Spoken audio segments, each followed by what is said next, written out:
Estamos começando mais um encontro com a palavra e sua atenção nos dá muita alegria. Seja bem-vindo. Estamos estudando a carta de Paulo aos Romanos, versículo por versículo.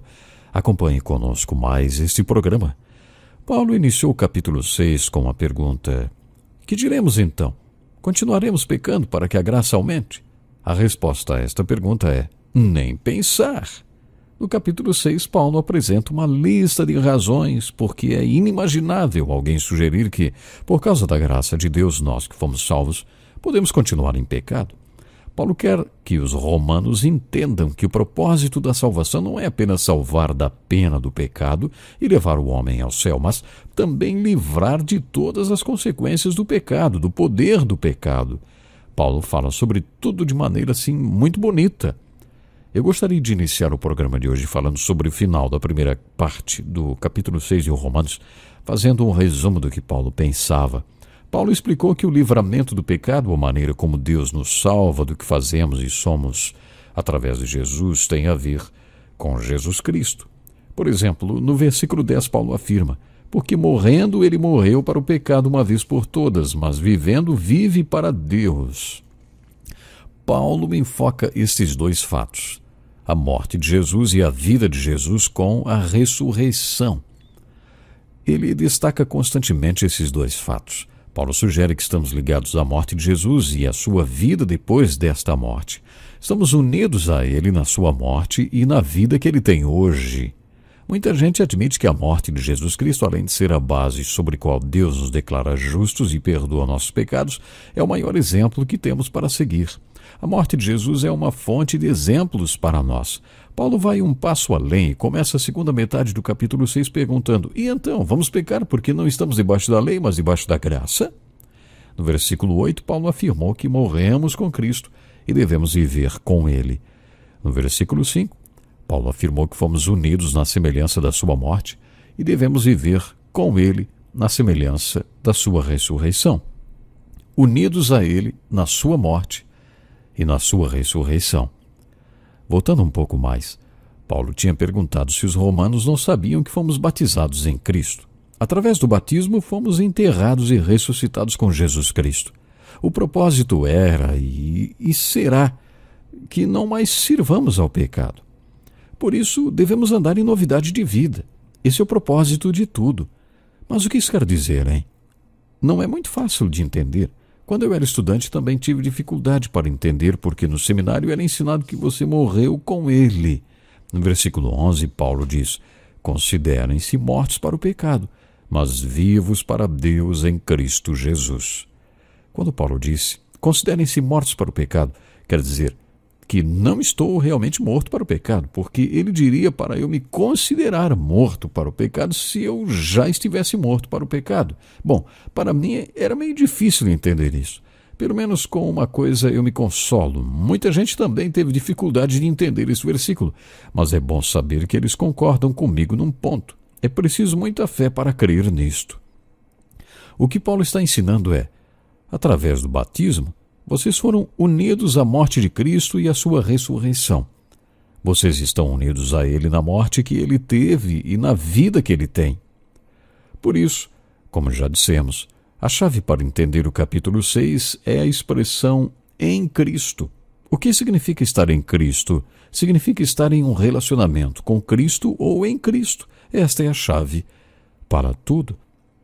Muitas denominações focadas no batismo não acham que esta passagem fale sobre o batismo nas águas. Elas afirmam que ela se refere ao batismo pelo Espírito Santo.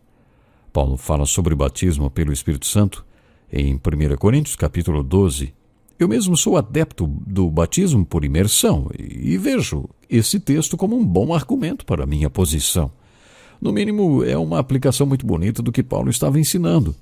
Quando uma pessoa se batiza por imersão, está professando que se identifica com a morte de Jesus e crê nela para a sua salvação.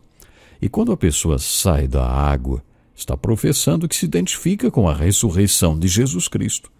Quando a pessoa sai do batistério, está pronta para viver em novidade de vida. O batismo por imersão tem um significado muito bonito. Nos anos 70, tive o privilégio de levar à fé um judeu chamado Hermann Weisburg. Durante um ano corremos juntos e, numa quarta-feira, participei de um almoço no qual um rabino estava dando um estudo bíblico. Todas as quintas-feiras eu dava um estudo bíblico em um café da manhã. E esse judeu participou do meu estudo bíblico. Depois de um ano correndo juntos, um dia Herman chegou para mim e disse que tinha tido um encontro com o Senhor Jesus. Quando eu o conheci, sua esposa, que não era judia, tinha acabado de se converter ao judaísmo. Depois ela também aceitou a Jesus. Mas antes, quando a mulher dele se converteu ao judaísmo, ela teve que se batizar no judaísmo, no batismo de imersão. Eles mantêm este ritual há milhares de anos e o simbolismo é o mesmo. Quando você entra e sai da água, é como se transformasse numa pessoa totalmente nova. Os rabinos creem assim e, por isso, um homem podia casar com uma mulher parente próxima porque ela tinha saído da água uma nova pessoa. Pelo menos era assim que eles justificavam o casamento entre parentes próximos. Portanto, os judeus de Roma, mesmo os convertidos, sabiam do que Paulo estava falando. Paulo estava mesmo se referindo ao batismo nas águas. Paulo usou o batismo por imersão como ilustração de um ensino muito bonito. A questão mais importante desse ensino ilustrado pelo batismo é a palavra unidos no versículo 5. Se dessa forma fomos unidos a ele na semelhança da sua morte, certamente o seremos também na semelhança da sua ressurreição. Outra palavra que merece nossa atenção é a palavra semelhança. Semelhança da morte e da ressurreição de Cristo. Essa palavra traz outra verdade que Paulo quis anunciar. Ele completa o seu pensamento no versículo 11. Da mesma forma, considerem-se mortos para o pecado, mas vivos para Deus em Cristo Jesus. Nesse versículo, Paulo termina a lista de coisas que queria que soubéssemos. Esta é a última coisa da lista de coisas que Paulo queria que soubéssemos.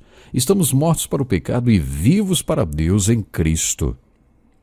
Acabou a lista das coisas que Paulo queria que soubéssemos e agora começa a lista das coisas que ele queria que façamos.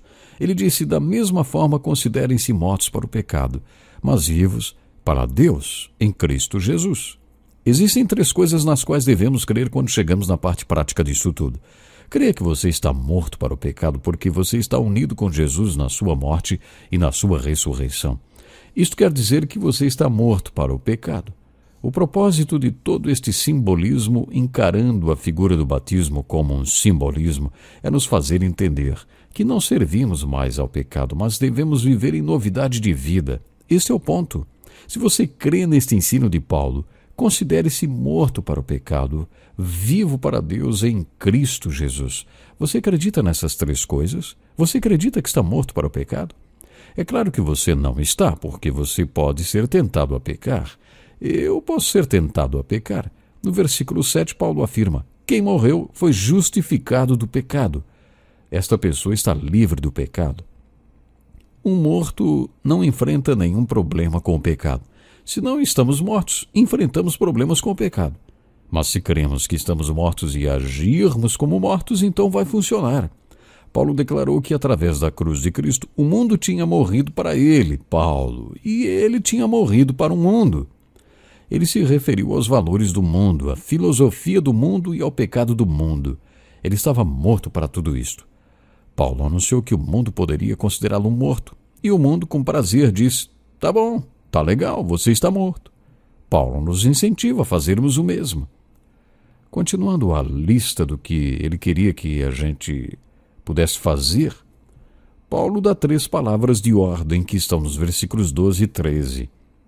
Ele diz, não permitam, obedeçam e não ofereçam.